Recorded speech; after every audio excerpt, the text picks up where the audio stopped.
vent se relève ce fameux soir où les gens s'amusent et se déguisent, les âmes finissent morcelées, scellées lorsque l'enfance se brise. Horreur, mystère, un vent glacial, je vais trembler jusqu'en Antarctique. Légende urbaine, creepypasta, c'est l'heure du récit fantastique.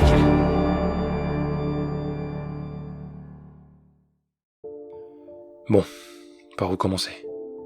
Tout d'abord, il y a certains détails que je vais devoir expliquer d'emblée. Je ne suis pas censé vous parler de ce que j'ai vu. Par conséquent, je ne mentionnerai ni mon nom, ni celui de la société qui m'employait. Bien qu'elle n'existe plus, et qu'il n'y a que de très peu de chances qu'un de mes anciens patrons tombe là-dessus, je préfère ne pas prendre le risque. J'ai encore du mal avec cette histoire, à me dire que ça s'est réellement passé. J'ai vécu avec ça, sans jamais en parler à personne, et ce, depuis presque 5 ans. Ce n'est que récemment que j'ai décidé d'en parler à ma femme, et c'est elle qui m'a convaincu de raconter mon histoire. En 2011, je travaillais pour une compagnie de déboisement qui était en partenariat avec une entreprise de construction sur certains chantiers. On coupait les arbres, on ratissait la zone, et les gars du bâtiment passaient derrière pour construire. Mais les chantiers se faisaient de plus en plus rares, les forêts étant protégées et les permis de construction plus difficiles à obtenir. Les deux entreprises ont décidé de se tourner vers l'étranger. Et ils ont trouvé un appel d'offres venant de Croatie. J'étais pas vraiment emballé à l'idée de partir là-bas. On partait que pour 6 mois, mais je savais très bien que les deux entreprises avaient décidé à long terme de s'installer là-bas. La Croatie espérait entrer prochainement dans l'Union européenne. Elle accueillait donc à bras ouverts tous les investisseurs étrangers pour prouver sa bonne volonté. J'ai donc décidé de partir là-bas, avec peut-être l'intention d'y rester. La zone à déboiser se trouvait en pleine campagne, près du petit village de Strasbenica, si je me souviens bien, à environ 100 km au sud de Zagreb. Des collines, des forêts immenses et des champs. En fait, ça ressemblait un peu au paysage du centre de la France. On était logés dans des préfabriqués posés à la sortie du village. Les habitants ne nous regardaient pas d'un très bon œil. En fait, je pense même qu'ils pouvaient pas nous blairer. Beaucoup de Croates n'étaient pas très favorables à l'entrée de leur pays dans l'Union européenne. On venait en quelque sorte manger dans leur gamelle.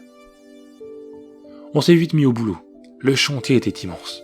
On a été prévenu par la police locale qu'on risquait de tomber sur des activistes écolos plutôt virulents, qui squattaient la forêt depuis quelques années.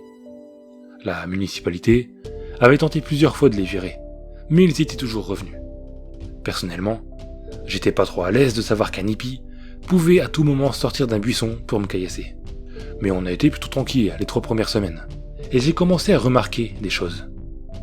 Des arbres marqués avec de la peinture d'abord, puis au fur et à mesure qu'on avançait dans la forêt, des cercles de pierre, des traces de feu. Et puis, on est tombé sur eux. Ou plutôt, ils sont tombés sur nous. C'était un matin, il pleuvait. J'allais entamer un arbre avec mon collègue, quand on a entendu des pas et des branches craquer derrière nous. Quand je me suis retourné, j'ai vu 4 hommes s'avancer tranquillement vers moi. Aucune agressivité. En fait, je m'attendais à voir des crasseux en treillis et dreadlocks, mais ils étaient tout à fait banals. Un des hommes s'est approché de moi, a passé son bras autour de mon épaule et a commencé à parler à voix basse. Je n'ai pas compris une seule de ses paroles. Je ne parle pas croate. Et j'ai réalisé que peu à peu, les 3 autres hommes avaient commencé à m'encercler. Mon collègue m'a tiré le bras et on est parti, sans courir, mais sans non plus leur tourner le dos. Les 4 hommes se sont regardés et se sont effondrés de rire. J'y ai pensé toute la nuit. À partir de ce jour, on a commencé à travailler par groupe de 8. On n'était jamais tranquille. Toujours l'impression d'être observé. Mais on a pu continuer sans trop de problèmes les 2 mois qui ont suivi. Et puis, les hippies, comme on s'amusait à les appeler, se sont montrés de plus en plus présents. Ils ne se cachaient plus. Ils restaient la plupart du temps assis à nous regarder travailler. Un collègue a dit un jour qu'il mémorisait nos visages. J'aurais ri en temps normal, mais cette idée m'a fait frissonner. Ils nous criaient des choses en croate. Je ne savais pas ce que ça voulait dire. Je ne l'ai su que plus tard. Et j'ai encore la nausée quand j'y repense. Et puis, il y avait leurs masques. Ces putains de masques. Ils les portaient quand le soleil commençait à se coucher. C'étaient des masques en bois. Ils représentaient le visage d'un homme barbu. La bouche était grande ouverte, les yeux vides. Les cheveux étaient faits de ronces et la barbe était sculptée dans le bois. Ils me foutaient vraiment la trouille. La plupart du temps, quand ils les portaient, ils se contentaient d'imiter nos gestes. Ils se tenaient devant nous, et si on levait la main, ils la levaient. Si on se baissait, ils se baissaient également. Mes collègues s'en amusaient. J'ai jamais trouvé ça marrant, mais ce qui me glaçait le sang, c'était de les entendre pousser des cris d'animaux. Un soir, je les ai entendus pousser des hurlements horribles alors qu'on rentrait au village. J'ai questionné des villageois au sujet de ces gens. Un seul d'entre eux ne m'a pas envoyé bouler. Il m'a dit que ces hippies se faisaient appeler Diekaod Yuraj, ou les enfants de Georges, qu'ils étaient là depuis des années, mais qu'ils ne les voyaient que très rarement hors de la forêt. Il m'a dit qu'à chaque fois qu'ils s'en sortaient, ils revenaient avec de nouvelles personnes. Du jour au lendemain, ils sont devenus plus agressifs. Ils nous jetaient des pierres, nous pourchassaient avec des bâtons, nous enfumaient en faisant brûler des pneus. C'est à ce moment-là que je me suis dit qu'ils avaient un grain. Je veux dire, je les savais déranger, mais ça n'a fait que confirmer. Des écolos qui font brûler des pneus, vraiment. Plus on s'approchait du centre de la zone à raser, plus ils étaient présents. Les marques sur les arbres aussi. En fait, on n'était plus très loin de leur camp. On a plusieurs fois appelé la police, leur demandant une protection rapprochée pour tous les salariés.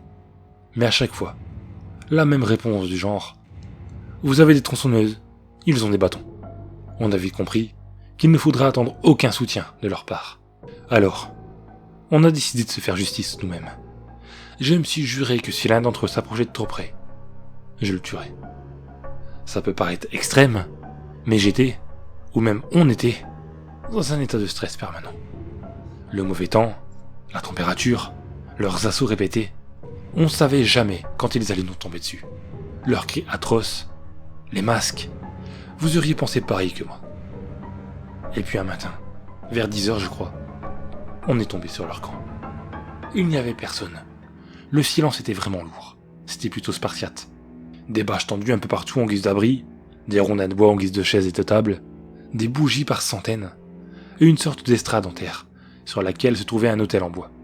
Vers le centre, des peaux de bêtes étaient en train de sécher, étendues sur des morceaux de bois. À côté de l'autel étaient posés des centaines d'outils. Haches, ciseaux à bois, rabots, scies égouines, marteaux. À voir leur usure, ils avaient été utilisés des centaines de fois. Ce qui m'a le plus marqué, c'est les arbres morts. Tout autour du camp, il y avait des dizaines d'arbres morts. De gros arbres morts. Des visages avaient été gravés dans leur tronc. Ils étaient vraiment précis, c'était presque dérangeant. Mais le plus dérangeant, c'était l'odeur qui venait des peaux de bêtes. Elles empestaient tout le camp et ses environs. Je peux la sentir rien qu'en écrivant ces mots. J'ai entendu un hurlement, et j'ai reçu un choc terrible derrière la tête. Après ça, j'ai des flashs de mes collègues qui me portent, qui crient et qui courent. Quand je me suis réveillé, ils m'ont dit que les enfants de Georges nous étaient tombés dessus et nous avaient bombardés de pierres. J'étais resté inconscient pendant 3 heures.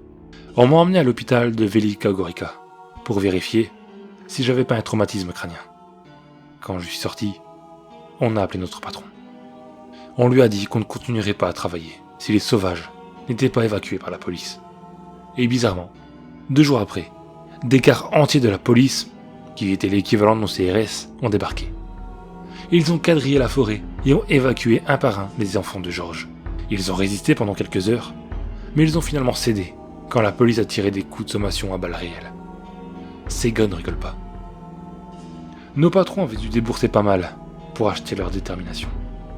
La forêt évacuée, on a pu reprendre le travail quelques jours après. On a commencé par démonter le camp. On a retrouvé pas mal de ces masques qui me terrifiaient, ainsi que des déguisements, si je peux me dire ça comme ça. Des habits en peau animale, assortis de ronces, de branches et de feuilles. Plus aucun signe des enfants de Georges, mais la puanteur était toujours présente. Elle flottait et nous remplissait les narines. Une fois terminé, on a pu s'attaquer aux arbres. On a commencé par les plus petits pour libérer de la place pour faire tomber les gros. Ça nous a pris la journée. J'avais toujours l'odeur dans le nez quand on est rentré au village. Le lendemain, je n'avais pas envie d'y retourner à cause de l'odeur, mais aussi de ces visages sur les troncs. Et je n'aimais pas les regarder. Certains avaient l'air détendus, mais d'autres criaient, avaient l'air de souffrir, et ça me mettait mal à l'aise. J'ai démarré le moteur dans ma tronçonneuse. Il pleuvait comme toujours depuis plus d'1 mois, et j'ai commencé à couper l'arbre. J'ai essayé de faire comme si c'était un simple arbre, lisse, sans aspérité, sans visage. Et en effet, il était comme tous les autres, que j'avais déjà coupés. Résistant, dur, compact. Et puis d'un coup, ma tronçonneuse s'est emballée. Je suis passé à travers le centre comme dans du beurre. Et la puanteur est devenue insoutenable. J'ai sorti ma tronçonneuse du tronc, regardant le visage qui me fixait. J'étais terrifié. Et j'ai remarqué dans la chaîne de mon outil des morceaux noirâtres qui n'étaient pas du bois. J'ai essayé d'imaginer ce que ça pouvait être. Des excréments d'animaux, des insectes, du bois pourri. J'étais ailleurs. La même sensation que dans un rêve. Mais je n'aurais pas pu imaginer ce que c'était vraiment. Je suis sorti de mon état comateux. Et mon collègue m'a plaqué au sol. J'étais tellement omnibulé par ce morceau bizarre dans ma chaîne que je n'avais pas vu l'arbre qui me tombait dessus. Je me souviens du bruit qu'a fait le tronc en s'écrasant au sol. Comme un tube vide. L'odeur était plus forte que jamais, et j'étais sur le point de vomir. Je tremblais. Je me sentais faible. Mon collègue s'est approché de la source fraîchement coupée, et il a marmonné quelque chose avant de vomir. Je me suis relevé du mieux que j'ai pu, et j'ai vu ce qu'il avait fait vomir. En fait, je crois avoir vomi moi aussi. L'odeur ne venait pas de ces peaux de bête. La souche avait été complètement vidée, tout comme le tronc, et remplie de morceaux de ce qui semblait être de la chair pourrie. J'aurais pu croire que c'était de la chair animale, si je n'avais pas vu les doigts et un pied humain. Je crois que je suis resté immobile pendant plusieurs minutes, à me demander ce que je devais faire, à essayer de trouver une raison à tout ça, à essayer de me persuader que ce n'était pas ce que je croyais. On est allé signaler ça à notre patron, puis à la police. 2 agents sont venus plus tard dans la journée. Ils ont inspecté le camp, le tronc et la souche. Je ne suis pas retourné là-bas avec eux. Mais les collègues m'ont dit que les 2 hommes avaient fait mine de ne rien voir, et ils étaient repartis comme si de rien n'était. Maintenant que j'y réfléchis, je comprends pourquoi. La découverte de corps sur le chantier aurait retardé voire annulé la construction prévue à cet endroit. Des centaines d'enquêteurs, des mois d'inspection, et un chantier à 18 millions perdu. Les policiers avaient dû être grassement payés, comme ils l'avaient sûrement été pour l'évacuation de la forêt. J'ai refusé de reprendre le travail, mais certains de mes collègues, qui n'avaient soit aucun scrupule, soit aucun moyen de refuser financièrement parlant, ont continué à abattre les arbres. Au total, on a découvert 24 arbres semblables. Des trous de la taille d'un homme avaient été percés à hauteur, et les arbres avaient été vidés ensuite. Plusieurs hommes ont abandonné durant les mois qui ont suivi. J'en ai fait partie. Je suis rentré en France après avoir juré à mes employeurs de ne jamais en parler. J'ai appris plus tard que Djeka Odjuraj ne voulait pas dire les enfants de Georges, mais les enfants de Yarilo. Yarilo est le dieu slave de la végétation et de la fertilité. Son nom croate est Juraj. Les phrases qu'il nous criait, quant à elle, voulaient dire « Nourris-toi de l'arbre, tu nourriras l'arbre ». J'ignore qui étaient ces personnes dont on a retrouvé les restes. J'ignore aussi si c'était leur visage qui était gravé sur les arbres. Encore aujourd'hui, ces visages sont gravés dans ma mémoire. Et cette sensation quand j'ai coupé le premier arbre, l'impression de tronçonner un sac de fruits. Je ne sais pas si le chantier a été terminé, ni même si d'autres de mes collègues ont parlé. L'entreprise de déboisement a fait faillite, et la société de construction a suivi peu après. Je ne veux pas en parler à la police. Je ne veux pas revivre ça. C'est sûrement égoïste, très certainement même. Ces corps appartenaient à des gens qui faisaient partie d'une famille, qui étaient aimés d'un père, d'une mère. J'ai l'espoir qu'en racontant cette histoire, quelqu'un s'en chargera pour moi. Vous pouvez me traiter de lâche, d'égoïste, mais une chose est sûre, je ne retournerai pas là-bas. Les morts relèvent ce fameux soir où les gens s'amusent et se déguisent, les âmes finissent morcelées, scellées lorsque l'enfant se brise. Horreur, mystère, un vent glacial fait trembler jusqu'en Antarctique. Légende urbaine, creepypasta, c'est leur du récit fantastique.